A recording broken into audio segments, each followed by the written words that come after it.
생각보다 비트코인 영상이 반응도 그렇고 댓글도 많이 달아주셔서 오늘은 또 비트코인 영상으로 찾아왔습니다. 촬영일 기준으로 해서 진짜 어제 엄청난 역대급 하락장이었는데요. 비트코인은 한때 한 17% 정도, 이더리움은 한 20% 정도 넘게 이제 넘어지면서 $1,200 정도 밑으로 내려갔었죠. 그래서 오늘은 20살이 말해주는 코인 하락장에서 절대로 하지 말아야 할 3가지에 대해서 말씀드려보도록 하겠습니다.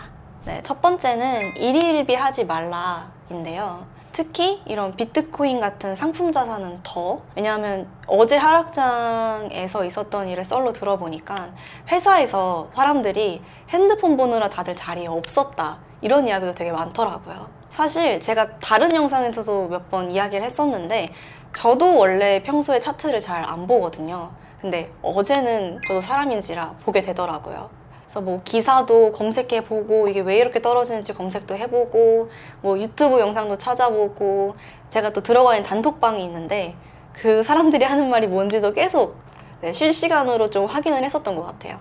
근데 제가 지금 와서 생각하는 거기는 한데, 이게 이 하락장에 대해서 좀 멘탈을 잡는 데에는 저는 크게 그런 매체들이 도움이 되지는 않았다고 생각이 들거든요. 미디어는 결국 조회수 싸움이잖아요. 그 조회수를 만들어내기 위해서 항상 영상을 좀 자극적이게 만드는 게 있어요. 잦은 매매를 하도록 좀 부추기는 것 같아요. 내가 지금 안 사면 어떡하지? 아니면 또 내가 지금 안 팔면 어떡하지? 이런 마음들을 이제 미디어를 통해서 더 쉽게 접할 수 있는 것 같거든요.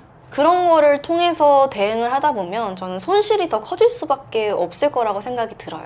초반에 코인 투자를 하시는 분들은 처음부터 마음을 먹으셨겠지만 이런 일은 앞으로도 되게 많을 것 같아요. 그래서 이런 일에 크게 일희일비 하지는 않으셨으면 좋겠어요. 두 번째는 공포감에 손절하지 않으셨으면 좋겠거든요. 저는 오히려 이번 하락장 때 비트코인을 더 담았어요. 예전에도 언급한 적이 있지만 저는 비트세이빙이라는 이런 프로그램으로 자동 매수를 매일 하고 있거든요.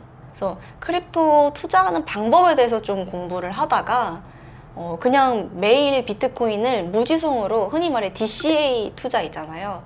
그래서 DCA를 하는 사례가 좀 많더라고요. 그냥 기본적으로 매일매일 비트코인을 트레이딩하는 사람의 수익률이랑, 그리고 그냥 1년 동안 무지성으로 비트코인을 DCA 했던 사람의 수익률, 이걸 두 개를 비교해 보는데 DCA 투자가 훨씬 더 좋은 수익률을 나타내더라고요. 그래서 저도 그거를 보고 한 달에 어느 정도 일정 금액, 뭐 예를 들어서 하루에 2만 원이라도 그냥 예수금에 넣어놓고 매일매일 정해진 시간마다 뭐 금액이 어땠든 그냥 자동 매수를 해두는 시스템으로 프로그램을 계속 이용하고 있어요. 저처럼 비트코인을 좀 장기 투자의 관점으로 매수를 하셨다면 이번 기회에 정말 수많은 투자 자산 중에 비트코인을 선택한 이유에 대해서 한번 다시 되새겨보는 시간을 가지셨으면 좋겠습니다. 침찬맨님 방송에서 뭐 최고 민수야 고마워 라는 밈이 유행을 했었잖아요. 코인은 이제 돈을 벌려고 하는 건데, 그리고 또 돈을 벌려면 싸게 사서 비싸게 팔아야 하는데 대부분은 그렇게 하지 못하고 막상 떨어졌을 때 살 수 있는 용기가 없는 것 같아요. 그런 믿음이 저는 비트코인에 있기 때문에 이렇게 크게 떨어졌을 때 저는 더 분할 매수를 할 것 같아요. 앞으로도.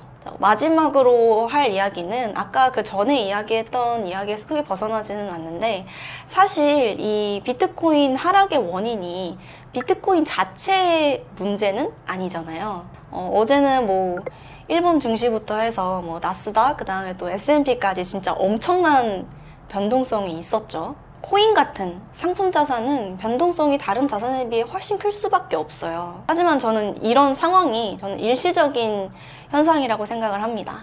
코인이 상승장일 때는 뭐 좋은 전망의 글과 영상들이 많이 올라오는데, 또 반면에 하락장일 때는 정말 부정적인 전망의 글과 영상들이 쏟아져 나오잖아요. 결론적으로 보면 비트코인 자체로는 바뀐 게 없어요. 그렇기 때문에 주변 환경들에 너무 의존하지 마시고 본인이 공부한 대로, 그리고 또 계획한 대로 흔들림 없이 멘탈을 좀 잘 잡아가셨으면 좋겠습니다. 물론 저도 그렇게 지금까지 잡아가고 있고요. 오늘 영상 같은 경우는 누군가가 들었을 때 되게 뻔한 말들이라고 생각하실 수도 있을 것 같아요. 근데 저는 앞으로도 어제 같은 이런 하락장은 몇 번이고도 더 많이 올 것 같거든요. 본인이 투자하고 있는 자산에 대해서 충분히 분석하고 그리고 또 공부하셨다면 그에 맞는 대응도 좀 중요한 것 같아요. 이번 일로 제가 좀 많이 느낀 것 중에 하나가 이런 하락장 그리고 또 이런 상황에서도 내가 투자한 자산에 대해서 좀 믿고 기다릴 수 있는 분들이 돈을 많이 벌 수 있는 것 같습니다. 지금까지 역사가 그래 왔잖아요. 정리하자면 투자로 무언가를 이루려면 그리고 또 확신이 있다면 좀 기다릴 줄 알아야 하는 것 같습니다. 네, 지금까지 자본주의 길잡이별 폴라리스 이준이었습니다.